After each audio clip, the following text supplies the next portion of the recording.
Today is our meeting will come to order, and today's the February 8th of 2023 meeting of the District Advisory Committee of the North Clackamas Parks and Recreation, and I'd like to welcome all members, staff, and visitors we have in the audience. And I'm seeing people show up that I didn't know were part of our panel. I just found out and was waiting to see that she showed up, but Mayor Lisa Beatty is our City of Milwaukee representative, replacing Desi Nicodemus. Welcome, welcome. I found it out about, what was it, Lisa, about 10 minutes ago? Or maybe even less, yes. Yeah. You just made that great last night, so I'm sorry I didn't give you a little more notice, but yes, that's true. Well, in either case, welcome. Thank you. Thank you. So anyway, moving right along, this is being recorded. Yes, no? I didn't hear the announcement. It did already happen and I missed it. It is being recorded. Okay, very good. And so let's move into our first action item, which is our approval of the DAC member summary from our January meeting. Are there any corrections? Seeing none, the meetings stand approved. I do have a side question. I noticed that there were two items in the agenda that were things that happened and questions were put. And my only question is, how do those questions eventually get answered?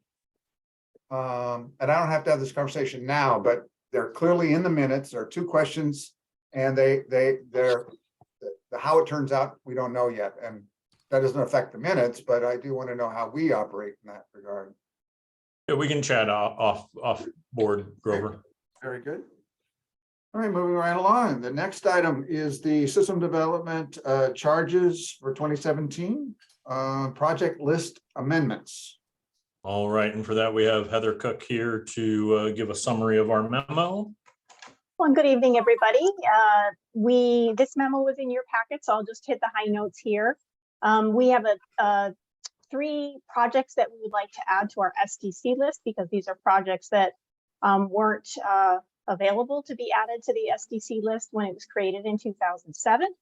So we're proposing to add those projects and wanted to get your recommendation tonight. Just as a really quick means of background, the last list was approved in 2007. And of course, you guys are familiar with us updating the SDC methodology overall, but because that's on pause, we want to make sure that projects that we had hoped to have eligible sooner that fit with our longstanding plans can be on that list. So happy to take any questions if you have any questions. I have a question. Who's that? Me. Yes. Just quick. I'm looking through the map. Where is Whole Swanson, just generally? Yeah, it's south of Jennings Avenue, and it's about 2 blocks from the trolley trail. After the trolley trail crosses at Jennings, it starts to angle away from 99, and it's just 2 blocks up Hull Street. Okay, thank you. 2 blocks east. Yeah, you're welcome. 2 blocks. Okay, the first block, the second. Okay, it's actually I'd make it 3, but I won't argue with you. So it goes downhill and where the speed bumps are on the road on Hull. Yes, it's the third. It's the third block past the trolley trail. Right. Yep. Yeah. Excellent. Excellent. Yes. Oh, I'm thrilled about these. Are there any questions? Anita has a question. It's not a question, but I got to spend some time with Tanya at the Hull property, and I got really excited about it. I never knew it existed. It's like a wilderness in the middle of suburbia. I just think it's really cool. So I'm looking forward to it being developed. Yeah, one of the reasons we wanted to add this on now, Anita, was there's potentially, we're always looking for alternative revenue sources, i.e. grants and other sources of funding. And there is something that we think may be coming up that property would be eligible for. That's why we want to add it on. So that way, if it does come available, really the basic thing we're asking everybody to do tonight is if we want to spend money with SDCs on these 3 projects, they have to be on the list. And so that's really the motivation for this recommendation tonight. That'll go up to the board to get it officially on there. And then when we're building next year's budget, I can put SDC dollars into budgets officially. So we're Sounds excited great. for it too. Yeah, sounds great. Thank you. Okay, and yes, Lisa. I was just curious. I mean, I know there's been a big planning process for to the Concourse School, but for the other two projects on the list, are there master plans for those? Or There that are- has not been done? There are not master plans. Jennings Lodge Elementary, we signed an intergovernmental agreement with the Oregon City School District right before COVID. So you can kind of imagine some of what happened with that project. But we're still talking with the Oregon City School District. That IGA is still in effect. So we're working to move forward on that project currently. The Hull Swanson one has long been a goal. It's the Boardman Wetland Nature Park, as we now call it. Correct me anyone if I got that wrong. That was actually an outcome of a project to look at the whole Boardman-Rynierson watershed complex, and this is on the other end of that complex. So it's in line with the 2014 Boardman-Rynierson watershed complex concept plan. Okay, thank you. Yeah, you're welcome. That project is the Hall Avenue end of it is the headwaters for the Rynierson Creek, and the Boardman end is the headwaters of the Boardman Creek. Yep, it's a splitting point of the watershed. Yep. Two watersheds. Yeah. Chair, if possible, we would love to see a motion of the body if they're in favor of this, so we can take this to the board as soon as we can. Okay, I'll entertain a motion. I'd like to make a motion that we add the mentioned SDC projects to the SDC project list. Okay, thank you. Is there a second? Second, All right. So Ryan moved and on it to second. And is there any discussion? Seeing none, I'm definitely glad we're moving forward on these things and getting them on the list. So do we want to take a poll? I'm always at a loss. Should probably take a poll for that since Okay, there's an active so motion. Jessica, would you please poll the DAC? Joel, Sorry, yes. Musiri, Yeah, yes.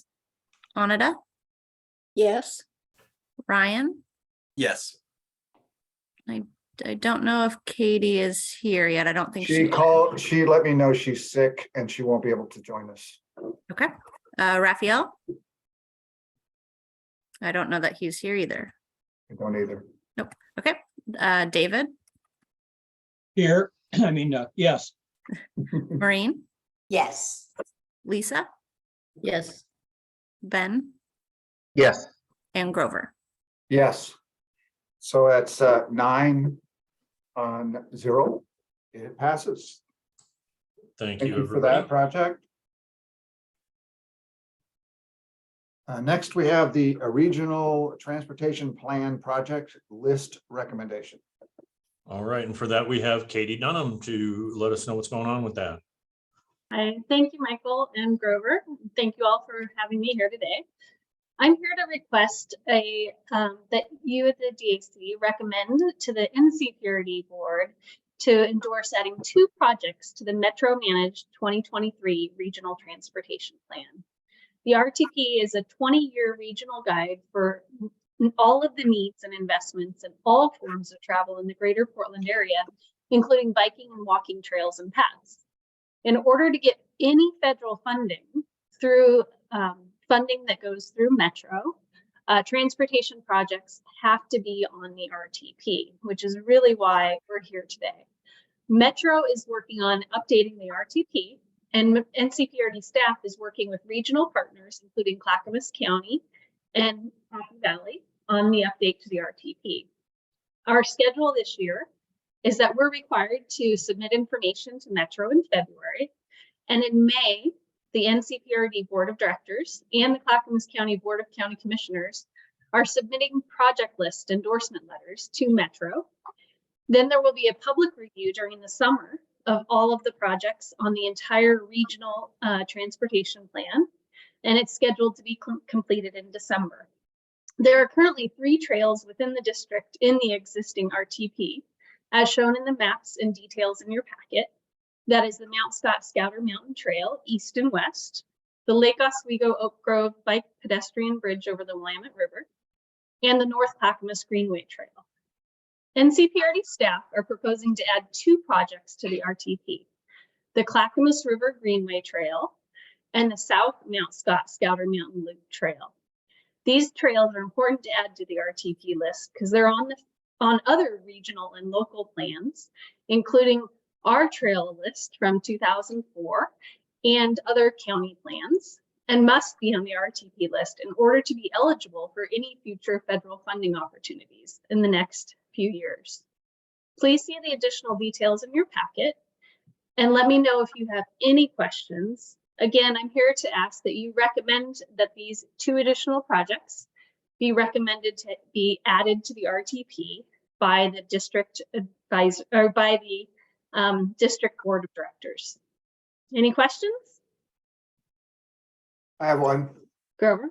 Right. I'm curious, since a lot of people on this committee have spent a fair amount of time, that the Lake Oswego Oak Grove Bike Pedestrian Bridge is still on here is a concern for a lot of people, having done virtually everything to be done to suggest that it would be inappropriate as planned. So I appreciate we're adding different things, but that's what my question is now, as opposed to having to do with the motion. So what's the story, Richie? So that project is on the list still as a recommended project from Clackamas County. It's not a North Clackamas Parks and Recreation project. It's a Clackamas County recommended project. And my understanding in talking to Clackamas County staff is that we haven't had the regional conversations yet with Lake Oswego and other partners to actually take that project off the list. It's also on the out years of the list. So there is no funding that's actually allocated to it at this time. It's just on the out years of the regional transportation list. Thank you for that answer. And I am concerned, at what point and at what level did Clackamas County approve it? Was that the Board of County Commissioners approved it, or who? They would have approved it during the 2018 regional transportation plan list process. Okay, good. After which there was a process that was part of that project. Right. I know that process. Okay, good. Thank you very much. Yes, Lisa. I put my hand up to talk about something else, but I do want to respond first on this topic. I will say that there are a lot of people in Milwaukee who are big fans of that project, and the county is doing a survey now through the transportation department about what bike and ped needs there are, and I expect that project to get a lot of support in that survey. So I do not want to see it taken off any list. I think it's an important project. The thing I raised my hand about was this Clackamas River piece of what you're proposing here. I mean, I thought NCPRD's boundaries end at Gladstone. So how do we get to the Clackamas River? So if I can show you a map if you'd like, but in the packet that you received, in the 2004 master plan that NCPRD did, there was a dotted line, and the NCPRD boundary includes the Clackamas industrial area along the north part of the Clackamas River. So east of Gladstone. Do you want me to share my map there? Yeah, because I see a map in here, but it's hard for me to look at that. Probably really small. Give me just a moment.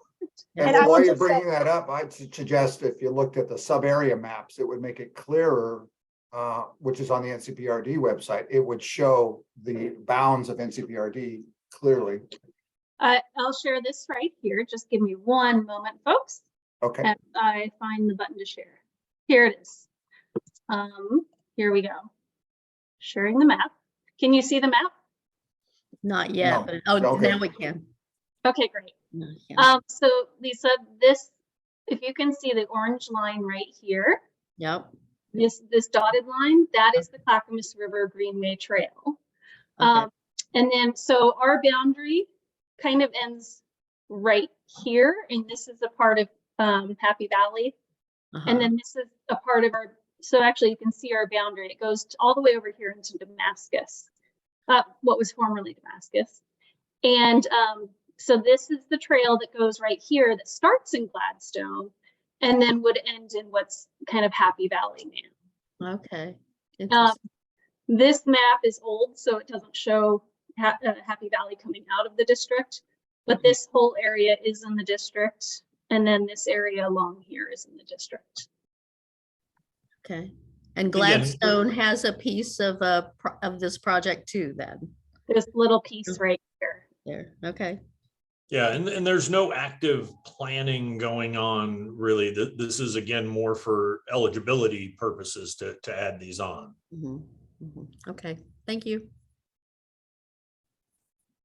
Any other questions? Ryan has his hand up. Yeah, so a couple questions, comment. I've worked with Metro on having these trails on, whether they're going to happen in the first 20 years or not. It's great to have the trails on the list. It does provide, right now we're having conversations with Metro about some dollars that came available from the recent bond that are earmarked for different areas of the community and in my work. And so these things, they may be way down the list, but there may be an opportunity to all of a sudden do it. Greenway trails are, I believe they're in the state planning. I'm going to mess this up, Katie, but they're in the overall state plan, and there's a lot of Greenway trails. They serve a very, very important connection to rivers and also protecting the rivers. So it's not just a trail, it's a little bit more than a trail. So I love that you're putting that on. I am going to make a motion after I'm done yapping. So also, not that I want to get into it this meeting, but the Lake Oswego Milwaukee Trail, pedestrian trail, I've dealt with that for 12 years. And I'm really surprised to hear, Grover. So we'll talk about this offline, but to hear that we want to take that off, that's a huge connector for the region. It's not just for our community. And all of the community that I talk to in my area and that I'm connected to throughout our district love the idea. So if we ever have a discussion about that, I think we need to discuss that. Maybe that's something that's in the system plan as well. But I'd hate to take something so paramount in the long term, thinking 50 years ahead. And you and I, when we get together, we'll talk about it because I'd like to get the background on that. Okay, Grover. Happy to. And then finally, if it's okay, I'd like to make a motion that I just completely forgot what I was going to say about it. Oh, I'd like to make a motion to add these trails to the Metro RTP. That's it. That's the motion. All right. We have a motion. Beautiful motion. Yeah, well spoken. This is Dave Gillen. I'll second. Thank you. So we have a motion, Ryan provided and Dave seconded. Is there any more discussion? As far as adding these two items, I think it's time to move to Jessica to take a poll. Yes, we'll start with Joel, Yes. Musiri, Aye. Onida, Aye. Ryan, Aye. David, Aye. Maureen, Yes. Lisa, Sorry, yes. Ben, Yes. and Grover. Yes, 9-0. Thank you all. So it passes. Next item. That completes the action items that we have on our agenda. Next is discussion items, goal setting, initial discussion. And I'd like to start by introducing that. And so Aaron is included in there you are, I see you waving. Thank you. So I really like to say just a bit about Erin, and then I'll turn it over to her. I had the extraordinary pleasure to get to work with Erin when this body was in the process of, called the District Advisory Board, changing the bylaws that we currently meet under, and Erin was the primary facilitator. And I found that she was exceptional in assisting assisting voices to be heard, and to have people feel included in the conversation, as well as then with all that conversation, capturing the input and the nuances to build into a plan that actually was the bylaws we currently live with. And so in our preparation work, which was Ryan, myself, Jessica, Mike, and Dominic, Erin did a good job, in my opinion, helping us to distill what possible paths that we have to help us explore what's the NCPRD that we want to have serving our residents for decades to come. So that's the gist of where we're going with it, and to help design this goal setting introduction session. So with that, I'd like to turn it over to Erin. Thanks, Grover. So I want to say just briefly kind of what my orientation to this project is going to be. So let me start with where I know it came from and where I think we're going. So I understand that in the November meeting of this group, you decided to create goals for the DAC. And I'm really honored to bring my skills as a facilitator to help you achieve those goals. So for projects like this, I like to start with the Iroquois 7-generation principle that grounds current decisions in a vision of what do we want our world to look like 7 generations in the future. So to do that well, strategic plans for parks and rec and land use and those kinds of things are written at 5, 20, and 50-year intervals. And I've already heard Brian in this meeting kind of reference those intervals.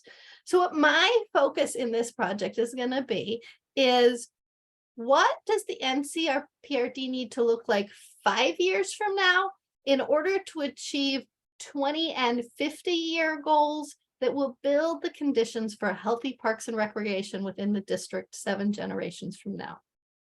So we're going to focus on 2 to 5 year goals, and with that vision of those 20, 50, and 7 generation goals.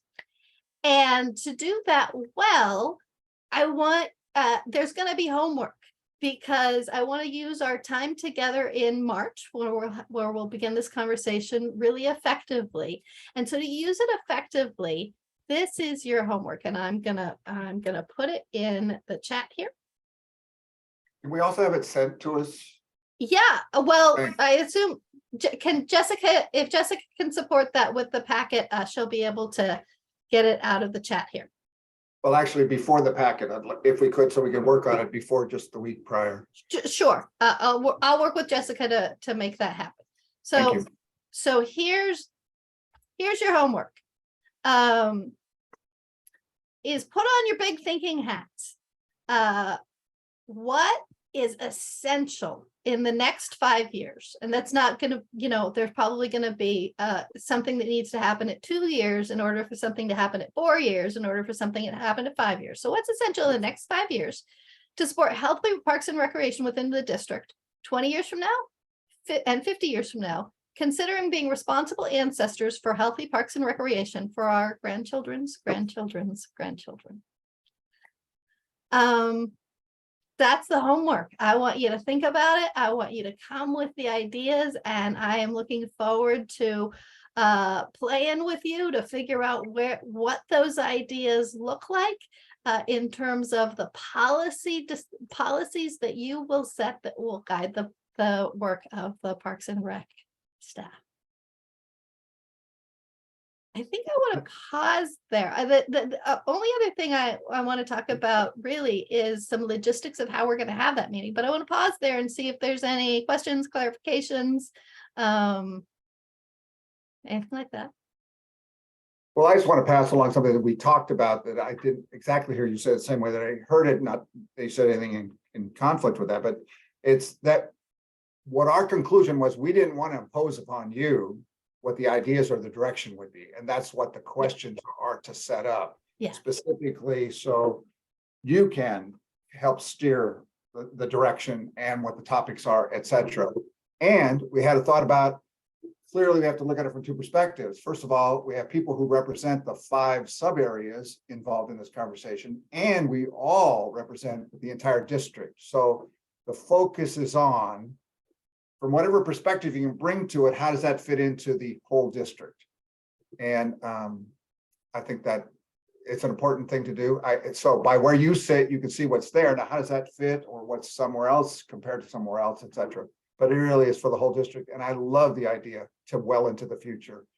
Because if we don't make plans now, if we don't change things now, if we don't acquire things now, in the future, they'll be lost. So that was my 2 cents adding into what Aaron just said.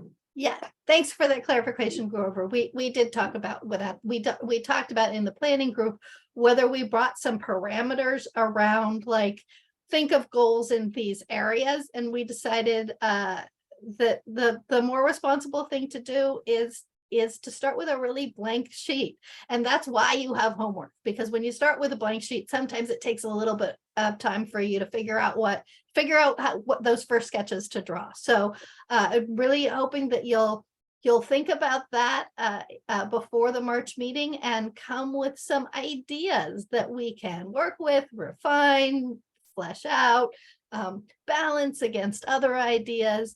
And I'm confident that we'll be able to come up with a list of goals for the next 5 years that will support your work well into the future. Thank you. I do have one. Go ahead, Ryan. I I'm Mr. A, now you got that, you started that trend, but yeah, no, well said, both of you. Thanks. I wanted to add, one of the things I did prior to tonight was on the NCPRD website, given the frame of time we're looking, I looked at, so mission is one thing, vision fits the time period we're talking about. And so I invite you all to, or if we could include it in the homework assignment, I have people review the vision of NCPRD. I think it helps shape nicely that longer look. I'll make sure to include that when I work with Jessica to get something out to y'all. I'll include the vision along with this homework question, and I'll make sure to get that out. Super. Any other questions or comments? Yeah. So the other thing is the logistics of how we have this meeting. And I will say, in my work as a facilitator, I have been pleasantly surprised about how much work and how well we can do online over the last couple of years. And it just doesn't quite have the energy of having in-person discussion. So ideally, as a facilitator, I would recommend that we have this discussion in person. And I understand it probably at the Concord property. Now, I know that our world doesn't work for in-person a lot anymore. And so we're trying to figure out whether it's possible to do hybrid. There are some barriers to doing hybrid at the Concord property. And just from the world of facilitation, what happens is so often hybrid meetings tend to default to what works well on wherever the most people are. So if we have more people online and only a few people in person, we're going to end up using tools that work online but don't really work well in person, and vice versa. So we're at a position of determining whether we can have the necessary tech to support hybrid, or whether we whether we can do fully in person, which I strongly recommend. If not, whether we have the tech to support hybrid, because if we don't have this tech to support doing it in hybrid well, I'd rather do it all online than do hybrid poorly. So I'd really like some input from you on, I guess I want to start with, who could participate in person at Concord in March? Okay. And That's who? 6. That's 6. Dave, 7. Maureen, Dave. which way are you on that? Hand up, hand down. Maureen?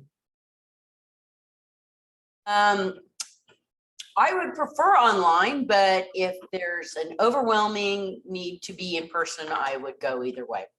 Thank you. What else to say? That's, All right. that's a good answer. All right, and Ben, did I see your hand as well? All right, Right. so count, did I count it? Is there, I guess, so is there any of the members who absolutely have to be online? Maureen was the only one that wasn't pro in person. Okay. And she said she could go either way if she Okay. had to. Mhm. Okay, well, so then, in that case, hearing what I'm hearing today, and with gratitude for those of you who, for Maureen and those of you who, it's a bigger ask than it used to be in person. I strongly believe we're gonna get a better product for the parks, if we do this in person.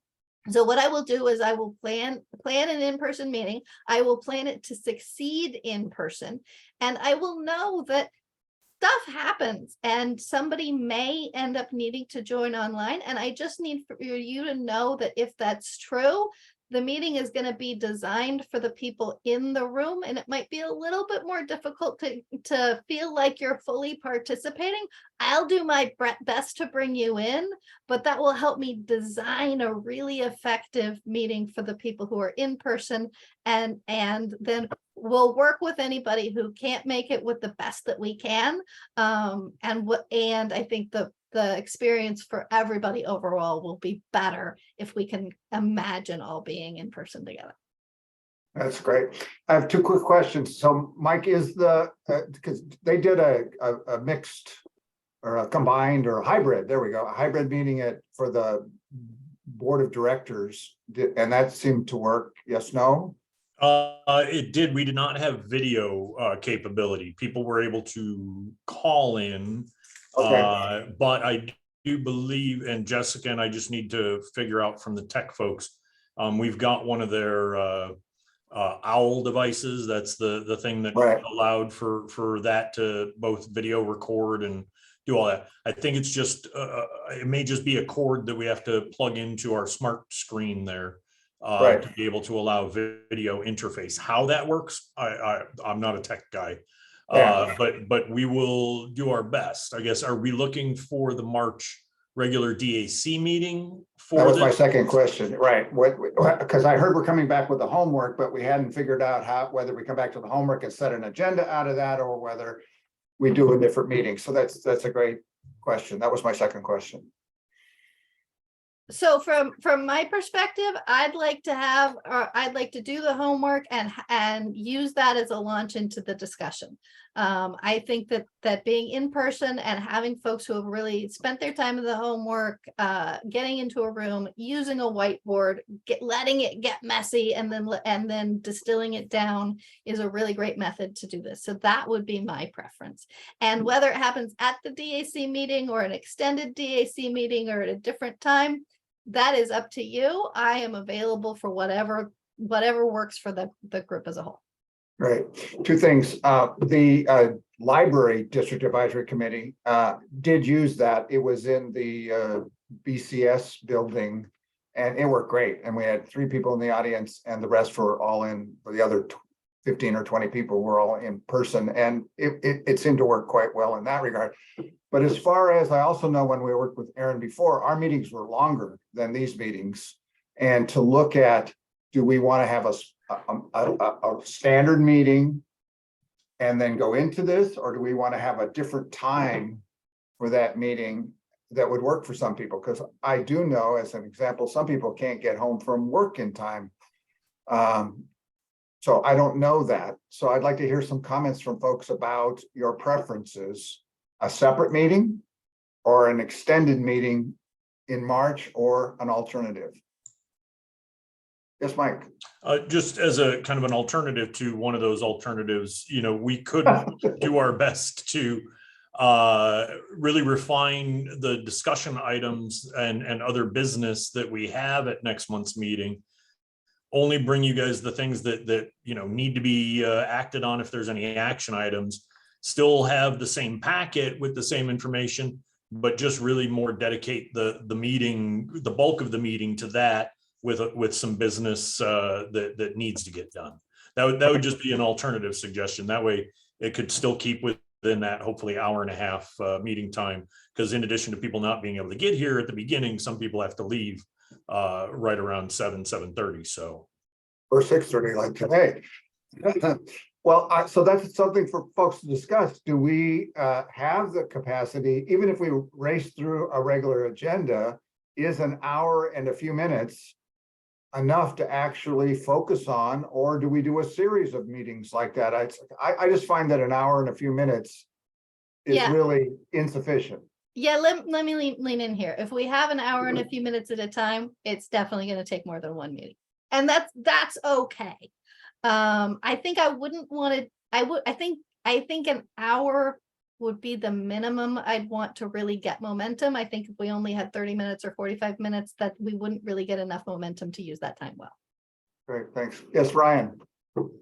Yeah, just a little context for y'all in our discussions about how do we set this up. We were really thinking about, typically these are a day-long excursion. That's a lot. So we were thinking about how do we take those first 1 or 2 steps forward in goal setting, and then, obviously every year as we go through this or whatever, we keep refining the approach. And so part of this was we roll it out in several meetings, knowing that we want to do that first step right. So that's just a little context for you. And maybe it is a longer meeting, or if we're more comfortable with saying, hey, we're taking our time to do this and do it right, we take a couple extra meetings. That's kind of the approach why we're bringing this information up. Thanks, Ryan. So let's hear for some more folks. Yes, Ben.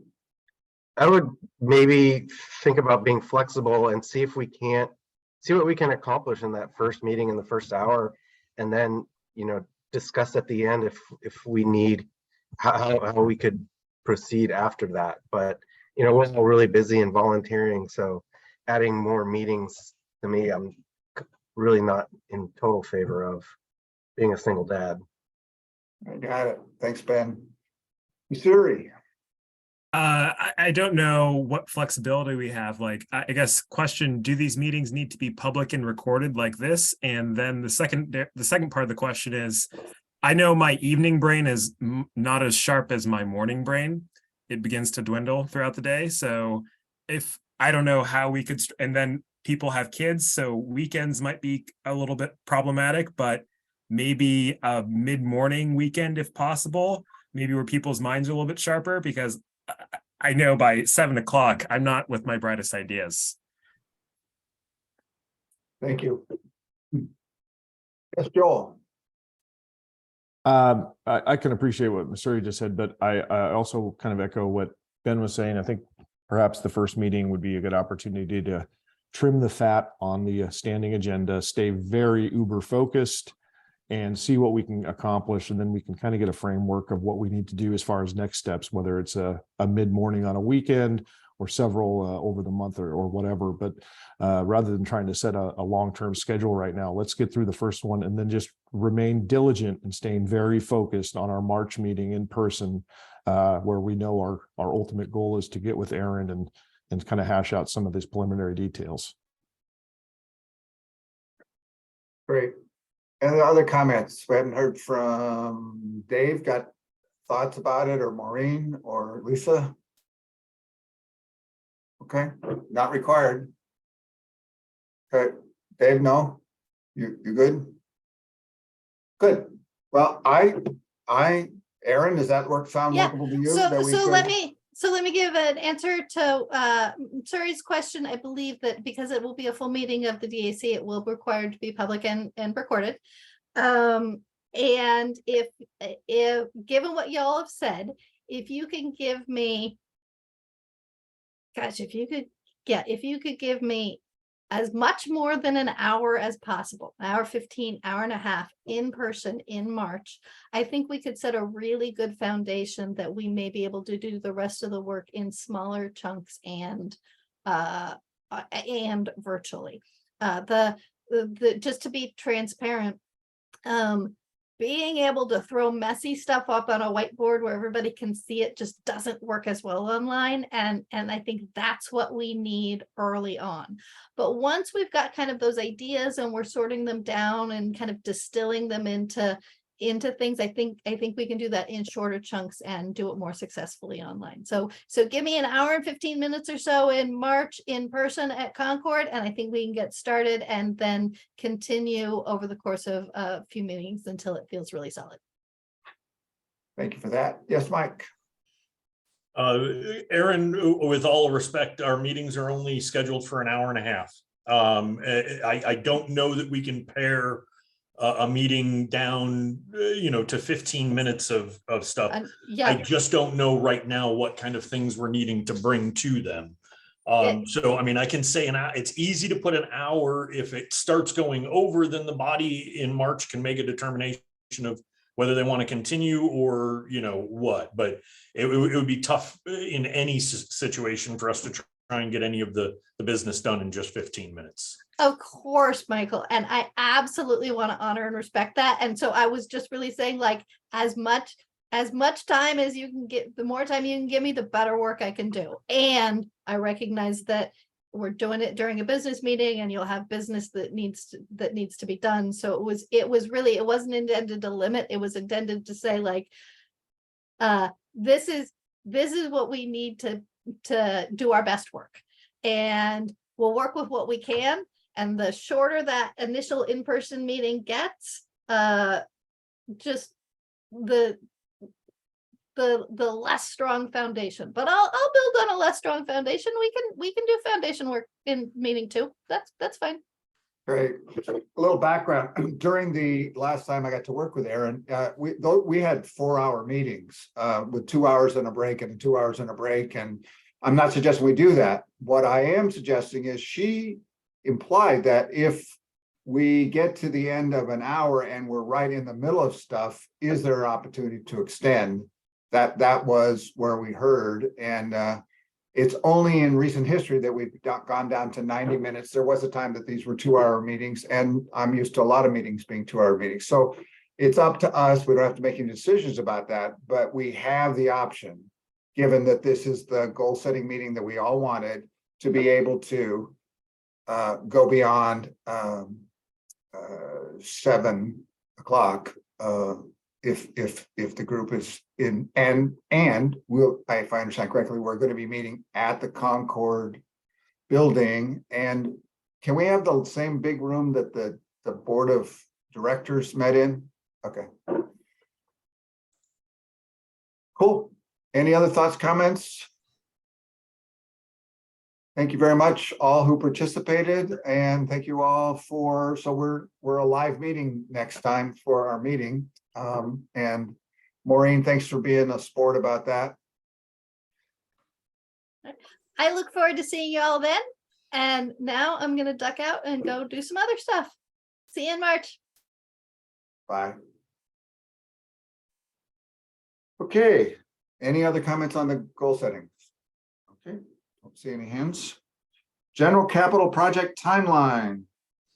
Okay, the next several items should be fairly quick as discussion items. The document we included into your packet, if anybody's ever seen a Gantt chart, it's basically a Gantt chart of our asset development projects. It's a internal document that we just really felt was important to share with you so that you had an idea of just kind of the volume of things that we've got going on. And what we're going to have coming, looking out the next several years. We've talked about a bunch of these things individually, but this should be the first time that any of you have seen kind of a compiled list. And these 15 items are certainly not everything that we do every day. This isn't operational daily stuff. These are just the big projects, the systems plans, the big capital projects, things like that, and just the ones that are on our radar right now. So I just wanted you to be able to see and have that as a frame of reference. If anybody's got any questions, Heather and I and Alex is still here. Katie's around probably somewhere still. We should be able to answer any questions, but we wanted to keep it very High level, just to give you that idea of, you know, the multitude, the 15 projects on there, or 16 maybe now. Is it 17? Oh man, I got it totally wrong. So lots of things, and really that is the bulk of what asset development is doing, along with everybody else that's involved in the program along the way. So any questions or comments or observations? I do. First of all, this is one of those things. I don't know if Heather's the responsible party, but I'm thrilled. I would love to keep seeing this. I think this is exactly what I have always hoped we could do. It gives us a perspective. My only request is it doesn't print well. Could we do hash marks, you know, one way and the other way instead of color? Because it doesn't work unless I'm looking at it on a computer, and I can't do that and see you guys at the same time. But that's just something to consider. It's a minor. Thank you. Oh, please continue these. This is wonderful. Yeah, our intention is that you'll get used to seeing this, that will update as, you know, I mean, as you see, each box is a quarter. So if something takes an extra quarter, you know, theoretically everything to the right of it moves down and just extends. And so our intent is to give you updated, probably, I'm going to guess about every quarter, you know, or maybe even twice a year. Because again, you're going to get to the point where you won't know what differences have happened if we're giving it to you too frequently. But the intent is to make sure that we can use this as a document that, again, we're using internally, but is easy for you all to understand. We can work on making it different hashtags and check marks and stuff scheme to make it so that it's more printer friendly too, Grover. We can figure something out. Thank you so much. Dave, you're up. Yeah, I was wondering, is there somebody, someplace where it explains what each of these projects are? Some of them I pretty much understand what they are, and some of them are kind of cryptic. Like we're talking about the Saul Swanson project, which I'd never heard of before.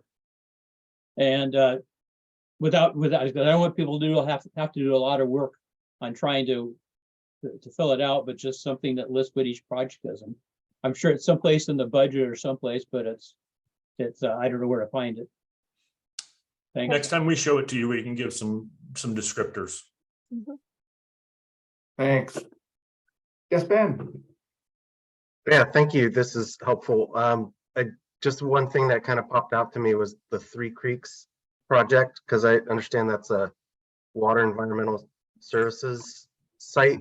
Can you, maybe it's something that you guys can bring back next time about what the scoping coordination, or TBD, means for that project, because that's a really cool site, and to see recreation on it would be really awesome.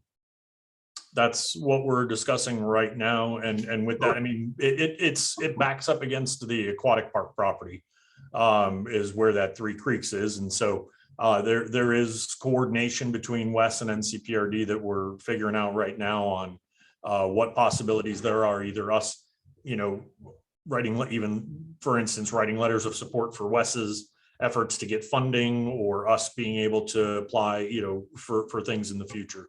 But it's on there again as something it's being discussed right now because Wes is talking about it right now. So we're in coordination with them on some of that. Yeah, I sat at a table with Gail at University of Oregon Student Mentor Day, and she talked a little bit about the project. So hopefully it gains momentum. Okay. That was yes, it on Anita's got a question. Right, Anita. Well, just on the Three Creeks, I went to a presentation, but it was a while ago, but something about Wes was going to really work on the restoring the floodplain aspect of it. Is that right? But I forgot what they were going to do. They were going to deepen make the channels less deep so things would spread out all over. Is that how it works? The water would spread out. We aren't the watershed experts, but yes, they have that Three Creeks area is a watershed basin, a drainage basin, and so they have things that they need to do to work on the project. You know, where we're looking at being involved potentially would be any trails, potentially any trailheads, things like of that nature, but really not doing anything with the development of the watershed part of that. Right. Thank you. Great. Any other questions, comments about? This is under the general capital project timeline. Good. All right, thanks. And again, I love this chart. Please, please, please keep sharing it. In fact, if it's possible, I'd love to have it be online so we could kind of keep up, but you get to decide. Next item. 23-24 budget prep update. Yeah, the budget calendar has been revised and revised and revised again. It's nothing with us. We are just kind of the outfall some of the things that the county's going through with their general fund budget preparation. It has just delayed all of the budget timelines and our abilities to get the information that we're still needing to be able to get a good look at the budget. What I can say at this point is we are just barely starting to enter our end of year year-end projections into the system. That's the step that we do before we start putting. We haven't started putting any of the budget numbers into the computer system yet. Best estimate right now is I'm going to be able to bring you some more definitive numbers in March, along with hopefully maybe even a couple of forecasts or outlooks on the overall. But even like the next deadline isn't until March 22nd or 20th, I believe, somewhere right in there. That's when everything is getting put in. We won't even have budget numbers rolled up and calculated back to us until April, maybe before the April DAC meeting. I'm not sure. That is all up to county finance. It's just a big process. What I can say right now is from the information that we've got and from some of the forecasting that we're doing, Callie has been doing a lot of the work trying to forecast what we think our revenues and expenditures are going to be based on what information we know now. It's going to be a balanced budget in the same way that we presented last year, in the sense that we're pretty flatlined. We're not making a lot of improvements or a lot of increases to our daily operational budget. We are looking at presenting you basically the same CIP list as we did last year, because those projects are still in the queue, with a few of these potentially additional projects that we're still not even sure yet if they're going to be able to make it in. So not much difference in the CIP, just the difference is going to be on the level of expenditure that you're going to see, because we are forecasting that in next year's fiscal year, we're going to start actually spending money on things like the Concord project. And so all of our expenditures up to now have been planning and development and design. So if that moves forward, or when that moves forward, should be by this fall, that'll be some bigger changes. I can say on the capital repair and replace projects, the biggest one right now that we're looking at is we have to put a new roof on the Wichita school. That's going to be in the six figures, a couple six figures. But that's part of, I mean, we own the school. It's under an agreement with the district, or the school district, but we have to take care of the major repairs, and the roof got it was in rough shape to begin with, and it took a pretty heavy beating at one of those last heavy windstorms and weather events. So other than that, we are excited. We're trying to see if we can afford and if it's feasible for us to look at replacing at least one or two of our fleet vehicles with either all electric or hybrids. We need to be careful. We are also looking at some of these smaller capital repair level projects. We don't have a lot of specificity on that. We're still building that part of the budget. We had, as we had talked about, and as you all knew, we had a budget proposal form process that we had open, where anybody, you all, and members of the public, anybody in the community could recommend and fill out a form for something for us to consider including in our capital repair and replace budgets. We had, I believe it was 10 submissions. 9 of them were for Altamont Park, the hardened pathway trail project up on the top of the hill over in my neck of the woods where I live. The other one was there was a single request for the River Villa gate, and that one I'm not leaning towards putting money into the budget. I think that needs a further study before we look at. I think it was estimated at $40,000 or $50,000 for expenditure. I'm not sure that that's a good solution. We've talked about that before, but again, nothing's set. The budget is still very fluid at this point. Too much so, in my opinion. I would like to have it nailed down more. But staffing levels are looking fairly steady. I am requesting 2 brand new positions and several upgrade positions from half-time to full-time or other variations. I can't tell you what they are right now because I haven't gone through. We're still in the process with getting even initial approval from Gary for it to be included in the budget. But we're excited about them. They will again increase our capacity to be able to offer services to our district residents. So in general, the budget prep is good, just very much in motion at this point. Messeri? Yeah, you mentioned the Wichita Center, the roof there. Yeah. Is there like a guidance or a rule book or something in what type of roof is installed, asphalt versus metal?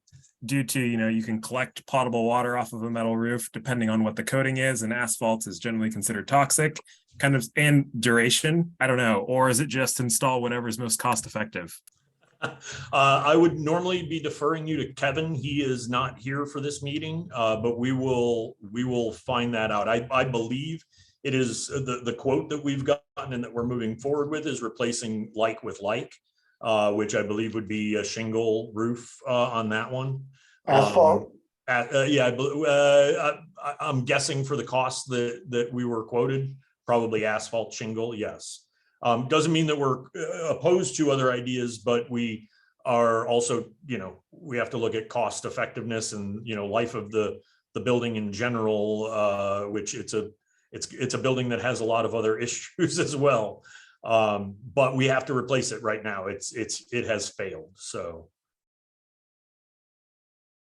Okay, thank you. And thank you, Mr. for the question. And I actually have my own question, but a follow-up to that one, because in the long term, I've lived here for 31 years and I used to only water in August and September. And now I'm watering in April, May, June, July, and August and September. And that's all drinking water that we're watering with. So Missouri's point about looking ahead, it may cost more to put in.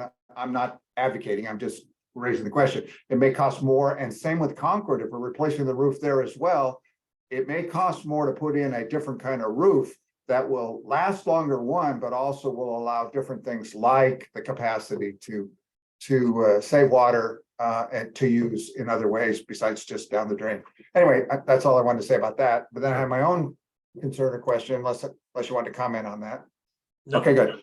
So I just want to, because I'm listening to this and it's been a concern / it's something I've been trying to sort through. And so when I hear, I love the idea that there is a budget request form, but I'm still looking at what the role of those requests and how they get integrated or don't get integrated. And then coupling that with, when I look at our bylaws, it says, our duties are to provide recommendations during the annual budget process for acquisition, development, operations, and maintenance of NCPRD facilities and programs. In addition, the DAC will identify and prioritize necessary capital projects and provide project recommendations to the board of directors. So I just want to keep us in that loop to be able to fulfill our mandated duty approved by the board of directors.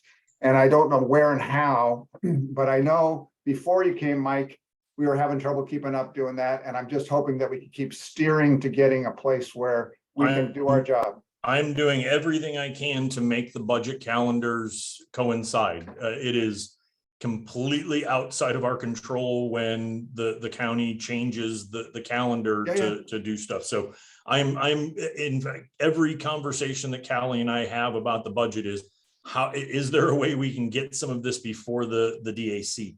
Great. Just the way that the budget development works and the timelines that the county's got. I told you guys this even at the beginning of the process. It gives a very few touch points. I couldn't even give you an updated budget calendar to let you know what the new touch points are because we're not sure yet. Sure. So yeah, I want you to be able to see as much as you can, but I have to wait until I've got the right information to give you. That's great. You know, before I can Yeah. do that. Yeah, and I hope I didn't come across, I know you're doing what you can, and I have to tell you, I have an audience here.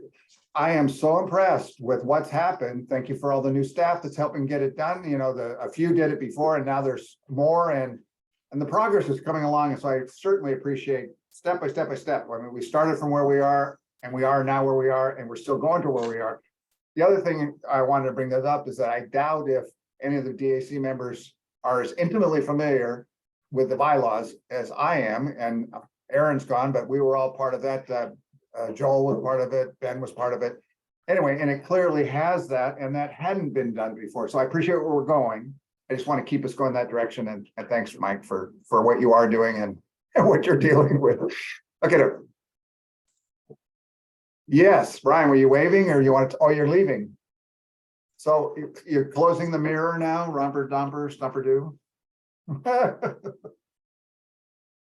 You're muted. I watched your lips, but I can't hear you.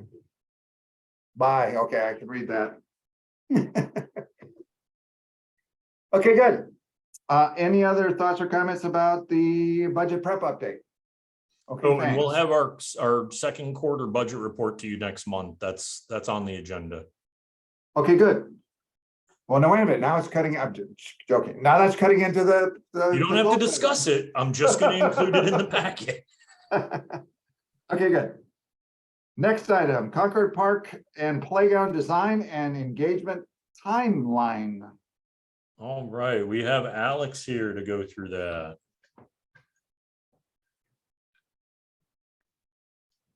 Hello, everybody. Good evening, Chair, members of the committee. Can you all see the screen I'm sharing? Great. Yep. So I'm here to present to you all a high-level 3-month look ahead for the Concord Community Park Project for February, March, and April.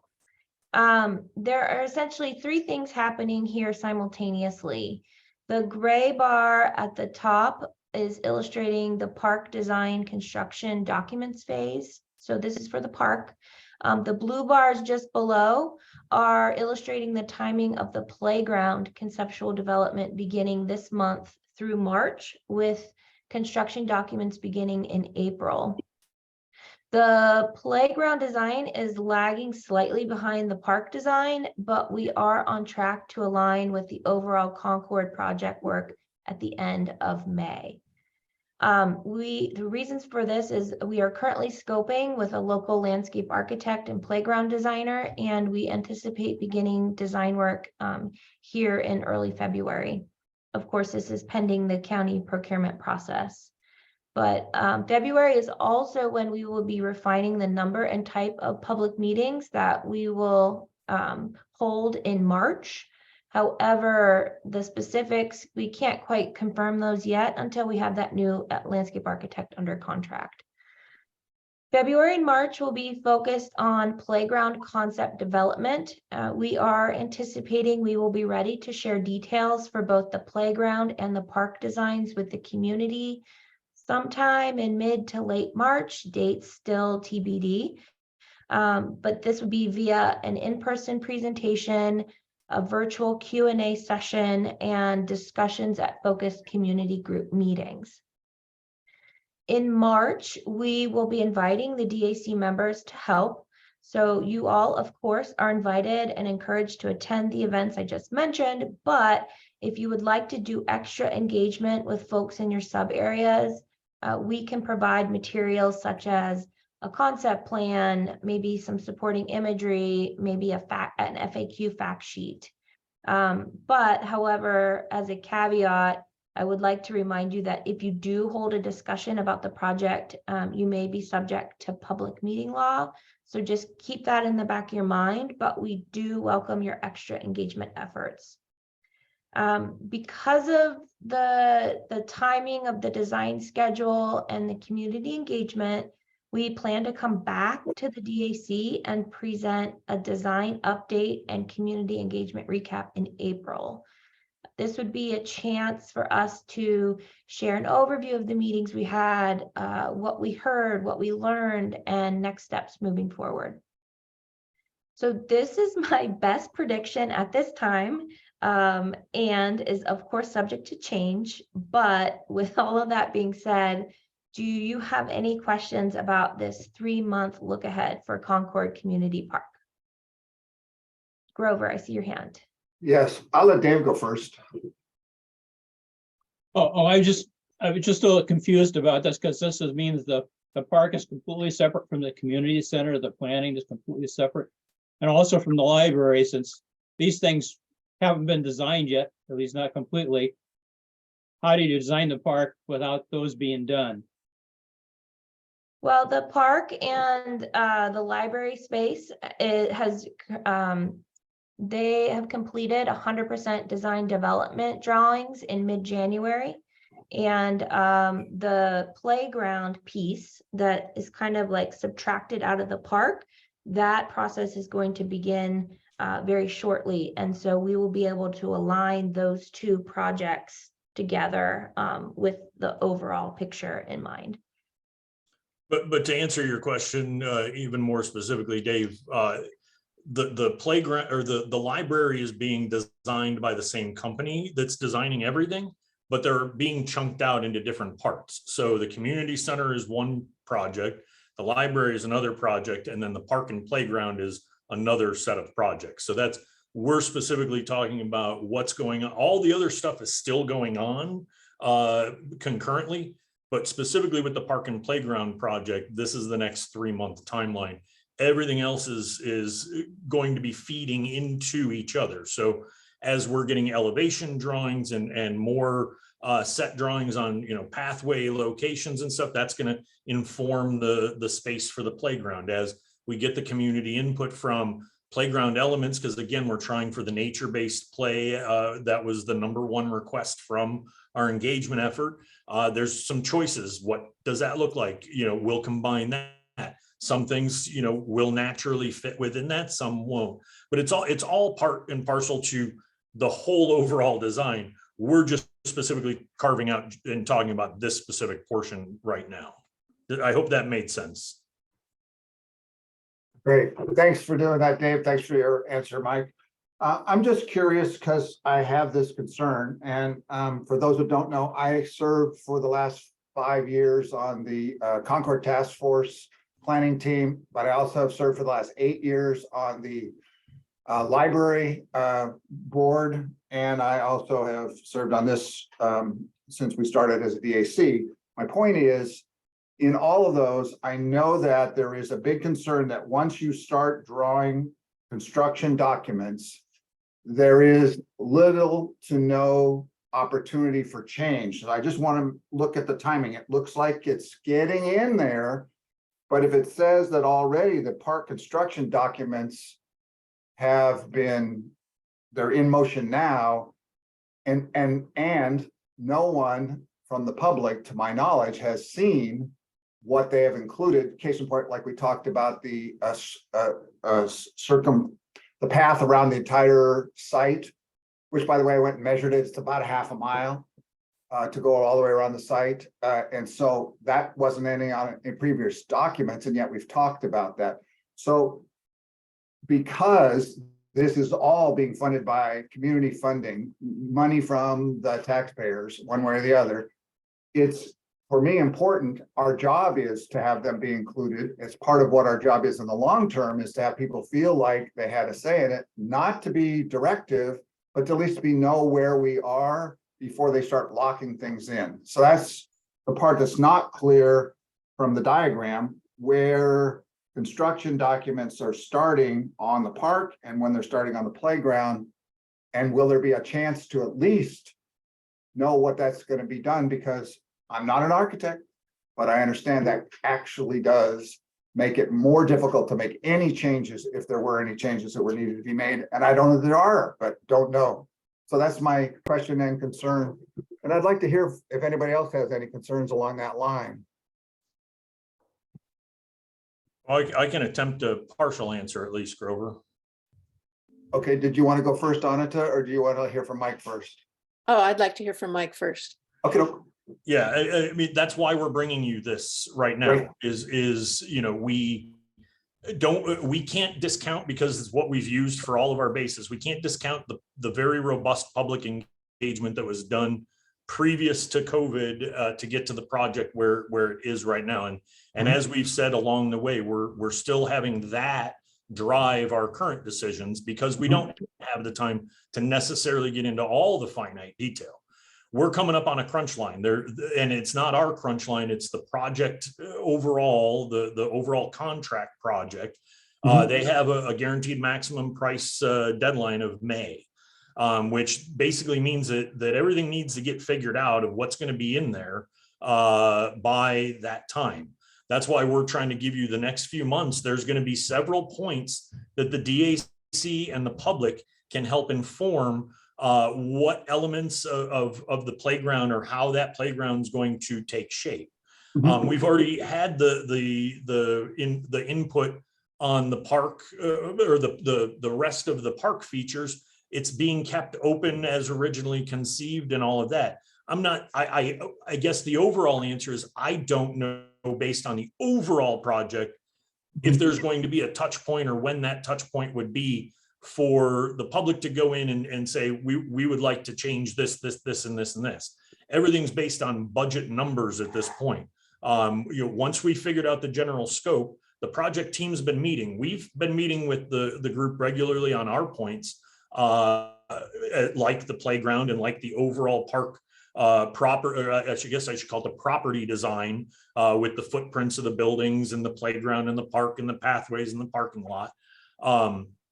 But when there's going to be a time where the public reconvenes and essentially vets whether they like that or not, or have comments on that, I'm not sure how that's going to happen. What we do know is we're doing everything we can for at least the playground project. And I'm guessing at some point there's going to be another, before everything's finalized, there'll be something, but I just don't know what that is. We're trying to bring you guys, since you are the NCPRD board, at least the park and the playground, because those are the things that we're paying for out of the project. I can't speak on the library, and we don't have numbers in yet on the community center. I'm hoping to have those within the next couple of weeks on the infrastructure repair. So we're just trying to bring stuff to you as we can within the timelines that we've got. So I apologize. It's not always as much as what people would like. Me either. I got it. Thank you, Mike. Yes, Anita.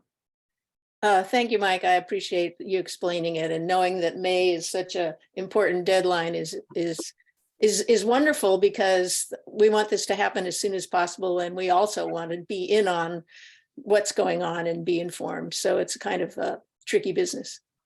Yeah, and I can say, just from a behind the scenes perspective, or looking behind the curtains, in our design meetings with OPSIS, with other elements of the design folks, we are always saying, well, what did the public say that they wanted? How do we think that these groups really would like this to be looking? I can say, from my perspective, I'm very excited to see things how they're shaping up right now. I think the public's going to be pleased when they see the final, or whatever the next set of designs are, because I think it's going to serve the library, it's going to serve the community, it's going to serve the community center, the whole neighborhood. It's going to be an amazing asset. Great, thank you. Thank you. And I just want to follow, because I appreciate the challenge it would cause that people said, no, I don't like that. You should do this way and that way. And we've been through that part of the process, but there've been enough changes that have been made without community input at all. And so at least to keep everyone's support still engaged, it's helpful to have people see it clearly saying, listen, there's not a lot of room for much change. So think about that before you suggest anything and go from there. And just because suggestions are made doesn't mean they're going to be taken, but having people in the dark, there are a lot of people, there's a lot of side conversation, which allows me to address what I heard Alex say. There's a number of us who serve on many things as volunteers.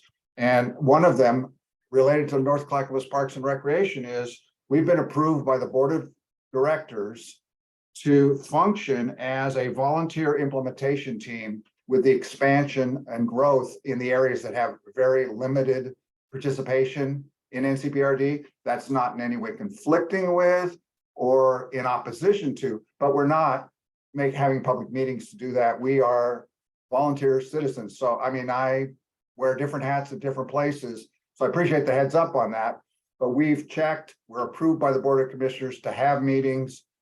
They're not official meetings yet, just like the Oak Lodge Community Library Advocates, as another example, has had meetings for the last 7 years and are still meeting to affect the library. But those aren't public groups. They are community groups who are volunteers getting together. So thanks for the heads up. But I want to make sure the many people, and for those of you who don't know, there were 60 people in the Board of County Commissioners meeting to listen to them decide about funding the library. And that was the only people who could make it to there at 10 o'clock on a Thursday morning with a 40-hour notice, as opposed to weeks or months. So a lot of people can't make it, but there's a huge group of people who have a big interest. So thanks, Mike. I appreciate that. And it's not that we want to tell about changes, but not knowing is a hard place to sit with. Okay. Before the drawings are set and now we can't change it. Okay, any other comments? Thank you all for listening, entertaining my side topics. Anything else on the Concord Park? Thank you. Changes, status updates. Mike, you're muted. There we go. All right. Very quickly, we really don't have anything substantial on Milwaukee Bay Park. Things are still on hold with that project, along with the SDC methodology.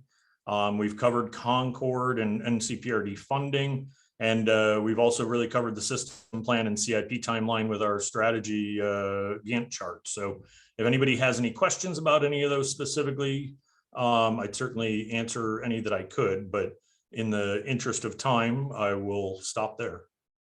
Great. Any questions from anyone else? I just want to again say this Gantt chart is so helpful as far as putting things in perspective. So thank you. Thank you. All right. No more questions on that one. Next item, public comment. Do we have people in the audience, and do they know they could have opportunity to raise their hand now? Who should I ask? If anybody wants to make a comment, they can, that's in the audience, they can raise their hand. How many people are in the audience, by the way? 2 members of the public and 2 staff members. Thank you. Any hands raised? Thelma Hagenmiller's got her hand up. Okay, great. Hello, Thelma. Hi there. I just want to give some input on this design of the park and stuff. As we've promised the commissioners and the Parks District, there are citizens out here, a citizen group, not a formed group, just an advocate group that know of a Rotary grant, Rotary International grant that can be used to do all accessible ability park implements. And I've been involved with a park that's in Redmond that is all accessible. And we have an awful lot of people with disabilities in the area of the Concord School. And I would like to see that process go forward and looked at closer than just put in park stuff. I would like to see it have a focus of being an all-ability park. Thank you. Thank you, Thelma. Pardon me? Chair, I can respond. Thelma, thank you for that.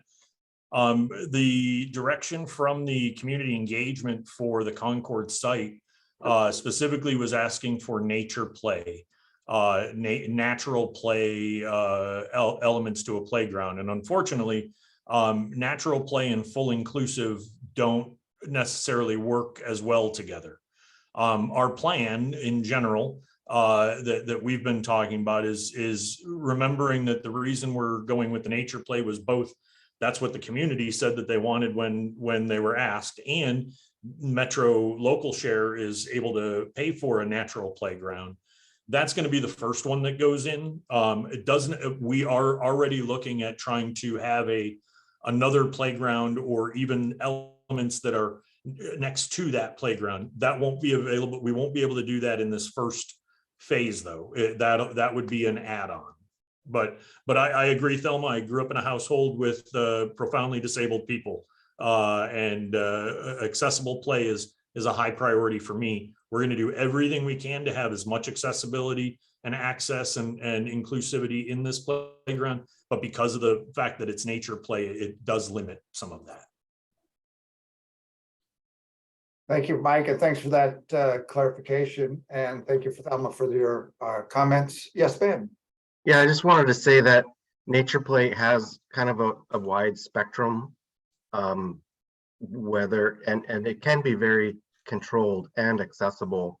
If you look at Cooch Park Playground in the Alphabet District in Northwest Portland, that's an all-inclusive playground, and it got a Metro fund bond or a Metro grant, Nature and Neighborhoods grant, for about $250,000. So I think you can do both. I just think you need to challenge the playground designer to take a look around and explore options. That's the challenge. That's why one of the reasons why we've got a local designer taking care of it. And it's also going to be, based within what Metro local share will pay for, which is different than Metro neighborhood and park program. Their different funding sources have the different criteria. Oh yeah, I get it. Yeah. I mean, I speak that language and work with Metro and design these but playgrounds every that day. is the eye that given is I would like it to have as much inclusivity elements as possible while still fitting within Metro's realm of, and all of the other stuff. So thank you, Ben. I appreciate that. Yes, thanks, Mike. Thanks, Ben, for that. And Anita. You're muted. I'm muted? Anita. There you go. Okay. Thank you so much, Thelma, for bringing that up. And I really appreciate you speaking up, Ben, because I know you have a lot of expertise here. And I think it's really important that we keep that on our radar. And I like the idea of being able to do both if it's possible, the inclusive style and the nature play. So I think it's a really important part of what we should look at. That's great. Thanks, Anita. And to kind of tie those things together, I'd like to say that, so if there is in fact additional money like from Rotary, and there are other people who are looking for other, what do they call it, enhancement fundings, not basics, if we could make sure that the plans have the capacity for those additions, or those, like a stub for water or electrical, or just so that when something goes in, you don't have to rip up the whole world. And the other funding could follow in suit, as you were suggesting, Mike, or because we're on a timeline and making additions could happen later. But yeah, we are doing everything we can to get as much into that project as feasible, including stub outs for future things and electrical tie-ins and outlets all over for concerts. And yeah. Good. So when we do finally get that public input or sharing of what it is, I hope they do highlight those things as well, so that this is what there is. And then there is, by the way, this is a future option, which will inspire people to do what they can do to help find that enhancement funding. Great. Any other comments from the public comment? Any other hands up? I do not see anybody else's hand up. No. Okay, great. Thank you. This closes our public comment. Time for DAC member reports. Who's first? All right, who's second? Go ahead, Joel. I have a few things that I wanted to report on. I know some of it's included in the division reports, but the Milwaukee Community Center Advisory Board actually will be holding our next meeting, which is this Friday at the Concord property. This was decided by our board, so everyone on that community center board can kind of get a tour and some familiarity with the site. The idea is, as we look forward for our own board's goal setting, that we can find ways to complement one another as hopefully two functioning community centers in this district. So we're pretty excited about that. Another thing coming up that I wanted to make sure you all put on your calendar to your people is the Housing and Senior Services Fair happening on March 9th, starting at 10 a.m. at the Milwaukee Community Center. This is open to everyone in the district and beyond, actually. So please check that out. That's a great event. It's an annual event, and you can find more information on the Milwaukee Community Center website. I could put some links up. The final thing is the March for Meals fundraising campaign is obviously beginning in March. And the reason I want to make sure it's brought up to you all now in February is, one, let everyone know this is a huge fundraiser that's being conducted by the Milwaukee Community Center Foundation this year. It's fundraising for the Meals on Wheels program that serves so many of the folks out here in our district. But also they are still looking for some collection sites as well. So whether you've got a business that's brick and mortar or know someone or your favorite coffee shop, et cetera, throughout the district, if they'd be willing to put up essentially what, you know, it wouldn't be a coffee can, but it's kind of like one of those coffee can collection spots to collect some money for the March for Meals program. Please either let me know or contact the Milwaukee Community Center so we can get you in touch with someone to maybe set up as many of those collection sites as possible, because it's a pretty terrific program, and it's a great campaign. Thank you, Joel. Appreciate you always have good things for us to put on our calendars. Yes, Anita. Yes, in Oak Grove, there's a community council or a CPO called the OGCC.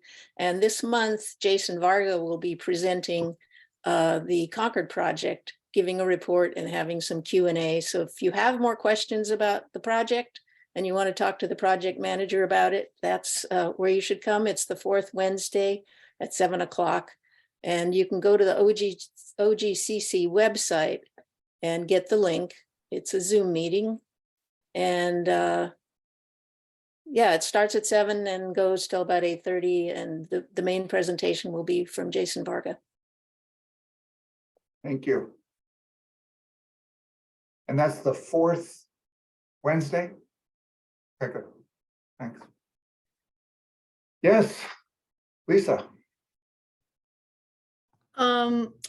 I wanted to let folks know this is not a park. It is a property owned by the Wetlands Conservancy, but there is a wetland in the middle of Milwaukee called Minthorn Springs. For those who don't know it, it's across, there is a little piece of it that is a park, I guess, that NCPRD manages, but the big bulk of it is a Wetlands Conservancy property.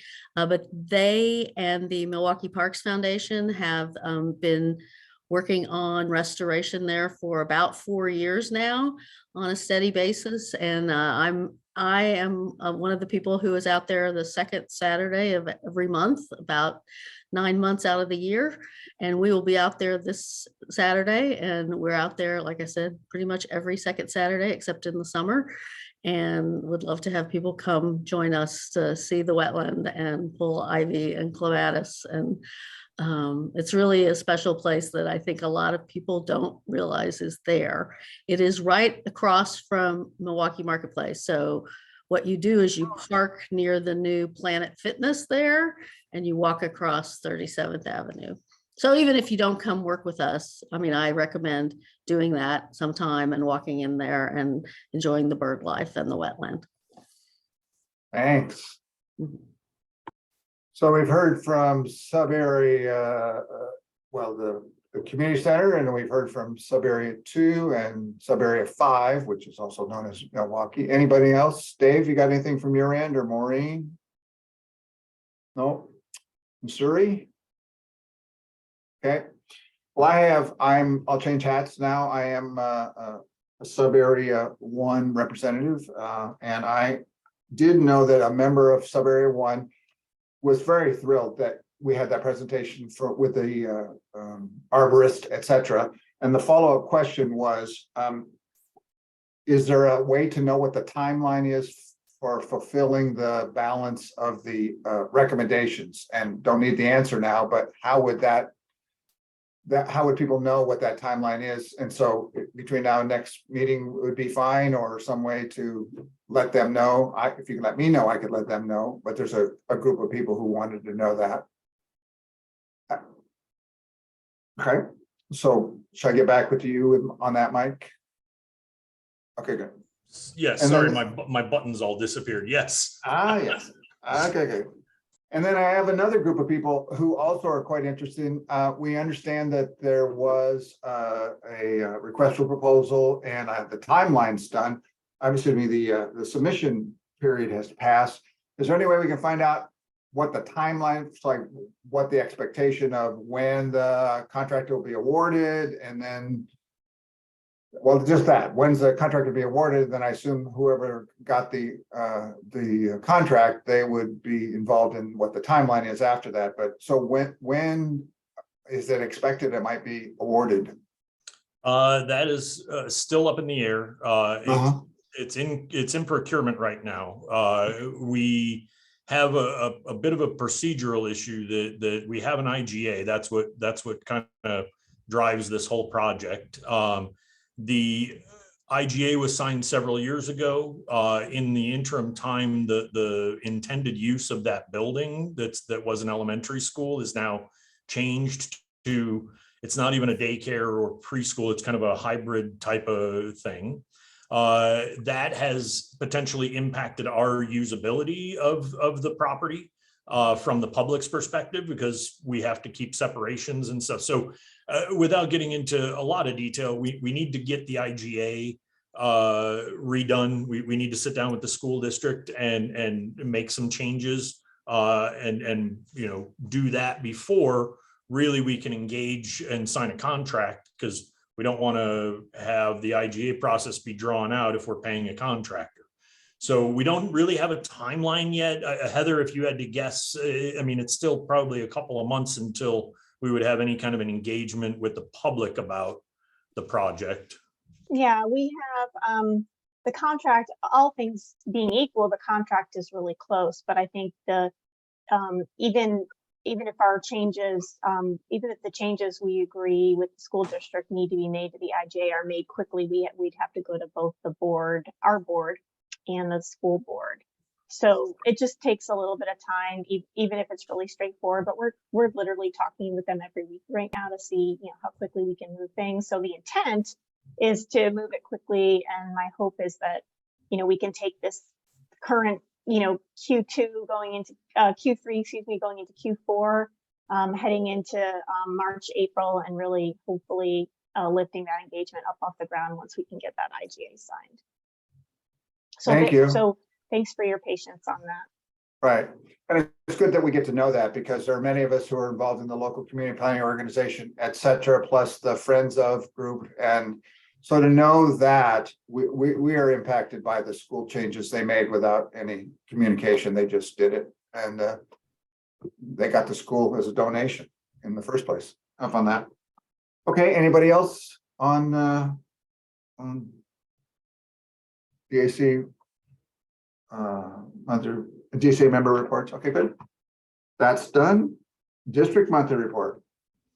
Unless anybody has any questions, we are just a bit over time, so I'll let the report speak for itself. The only thing that I'll add on is a reminder that there is the joint library task force and DAC, anybody who can attend, invited meeting tomorrow, specifically to gather comments on the land use issue of should it be a sale or a lease. If you can make it, great. If not, I believe there's going to be a few days before Cindy from the county administration office puts her set of comments together. So I believe tomorrow night isn't the only chance to make a comment. I believe that it may extend into early next week. And then we'll proceed on that front from there based on what happens. Other than that, I thank you, Grover, and everybody for all the nice comments. Staff has been really busting their butts to get things moving and working a lot of concurrent things and a lot of long meetings and planning. So thank you for the comments. We know that it is appreciated. And again, at any point, if you are reading through our monthly report, if something doesn't make sense or you have a question on something, just please reach out to me. We'll get it answered as soon as we can. That's all I've got. Thank you. I did have one quick question in that same vein, because when I read in Heather's report on asset development, the second bullet of the project tasks being worked on, Metro to request control Concord Park playground elements. So is there any way that that before, during, or after we can know what the scope is and the details of that request? So we're in that loop. I don't know, that was my thing, because I know that to know what the scope is and the details is helpful. Well, the scope, we've already told you all the scope. It's the nature-based playground, a shelter, and a restroom to be at the Concord project site. That's what they've tentatively agreed. That's what we did last month, and we've now taken it to the board to get them to agree to that, which they have. So now we're going to be reaching out to Metro. We couldn't even give a hard dollar amount or anything to the board, because that's what has to be refined. We need to sit down and work with Metro now, develop an IGA. Heather, give me red flags if I start going off kilter on here, but we've got to get an IGA now between Metro and NCPRD. At that point, when it goes back before the board for the IGA, it'll have more of a defined scope with dollar amounts, because we'll have a much better idea of what we're asking for. So great. And So- we can keep you updated on that process. yeah, and we will. I appreciate it. The one thing that we've talked about it several different times, is the fact that the concept of making a trail around it. And I don't know if that could be included as an example. So it's a walking path. It's a half mile around that site. And it can tie into other walking trails. I've been talking to the transportation department about other things. Yeah. And to know that wasn't deemed eligible by Metro, though. I mean, we Oh, looked okay. at all the different elements of the Okay. project. And a walking path, which is really what that is. It's a road wide, road hardened, even we can drive a truck on it, hardened pathway that's just circular in a loop.